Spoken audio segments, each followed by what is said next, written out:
Hi friends, welcome back to our channel. ಇವತ್ತು ರಾಗಿ biscuit ಹೇಗೆ ಮಾಡೋದು ನೋಡೋಣ ಬನ್ನಿ. ಇದಕ್ಕೆ ಬೇಕಾಗಿರುವ ಸಾಮಗ್ರಿಗಳು: 1 ಕಪ್ ರಾಗಿ ಹಿಟ್ಟು, 1 ಕಪ್ ಗೋಧಿ ಹಿಟ್ಟು, 3/4 ಕಪ್ ಸಕ್ಕರೆ, ಬೆಣ್ಣೆ 1 ಕಪ್ಪು, ಕೊಕ್ಕೋ ಪೌಡರ್ 1/4 ಕಪ್ಪು ಮತ್ತು ಚಾಕೋ ಚಿಪ್ಸ್. ಈಗ ಒಂದು ಬೌಲಲ್ಲಿ ಕರಗಿಸಿರೋ ಬೆಣ್ಣೆ ಮತ್ತು 3/4 ಕಪ್ ಸಕ್ಕರೆ ಹಾಕಿ ಚೆನ್ನಾಗಿ ಮಿಕ್ಸ್ ಮಾಡ್ಕೊಳ್ಳೋಣ.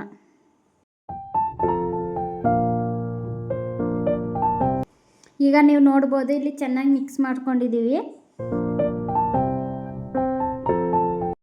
ಈಗ ಇದಕ್ಕೆ 1 ಕಪ್ಪು ರಾಗಿ ಹಿಟ್ಟು, 1 ಕಪ್ಪು ಗೋಧಿ ಹಿಟ್ಟು ಹಾಕಿ ಚೆನ್ನಾಗಿ ಮಿಕ್ಸ್ ಮಾಡ್ಕೊಳ್ಳೋಣ. ಈಗ ಮಿಕ್ಸ್ ಮಾಡಿರೋದಕ್ಕೆ 1/4 ಕಪ್ಪು ಕೊಕ್ಕೋ ಪೌಡ್ರ್ ಹಾಕ್ಕೊಳ್ಳೋಣ ಮತ್ತು ಚಾಕೋ ಚಿಪ್ಸು ಹಾಕ್ಕೊಳ್ಳೋಣ. ಈಗ ನೋಡಿ, ಚೆನ್ನಾಗಿ ಮಿಕ್ಸ್ ಮಾಡ್ಕೊಳ್ಳೋಣ. ನೋಡಿ, ಈ ಥರ ಬರಬೇಕು. ಈಗ ಇದನ್ನು ರೌಂಡ್ ಶೇಪಲ್ಲಿ ಬಿಸ್ಕೆಟ್ ಥರ ಮಾಡ್ಕೊಳ್ಳೋಣ. ನೋಡಿ, ಈಗ ಬಿಸ್ಕೆಟ್ ಶೇಪಲ್ಲಿ ಎಲ್ಲ ರೆಡಿ ಮಾಡ್ಕೊಂಡಿದ್ದೀವಿ. ಇದನ್ನು ಹಿಂಗೆ ಮಕ್ಕಳು ಕೊಟ್ಟರೆ ಇಷ್ಟ ಆಗಲ್ಲ. ಅದ್ರ ಮೇಲೆ ನಾವು ಚಾಕೋ ಚಿಪ್ಸ್ ಇಟ್ಟರೆ ಮಕ್ಕಳು ಖುಷಿಯಿಂದ ತಿಂತಾರೆ. ಇದೀಗ ರೆಡಿಯಾಗಿದೆ. ಇದನ್ನು ಬೇಕ್ ಮಾಡ್ಕೊಳ್ಳೋಣ.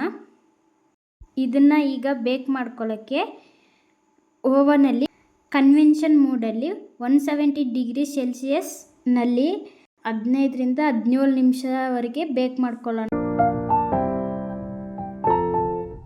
ಈಗ ರಾಗಿ ಬಿಸ್ಕೆಟ್ ರೆಡಿಯಾಗಿದೆ. ನೀವು ಮನೇಲಿ ಮಾಡಿ ನೋಡಿ, ಹೇಗಿತ್ತಂತ ಕಮೆಂಟ್ ಮಾಡಿ. ನೋಡಿ ಎಷ್ಟು ಕ್ರಂಚಿಯಾಗಿದೆ ಅಂತ. ನೋಡಿದ್ರೆ ತಿನ್ನಬೇಕು ಅನಿಸುತ್ತೆ. ನೀವು ಮನೇಲಿ ಟ್ರೈ ಮಾಡಿ. Thank you for watching.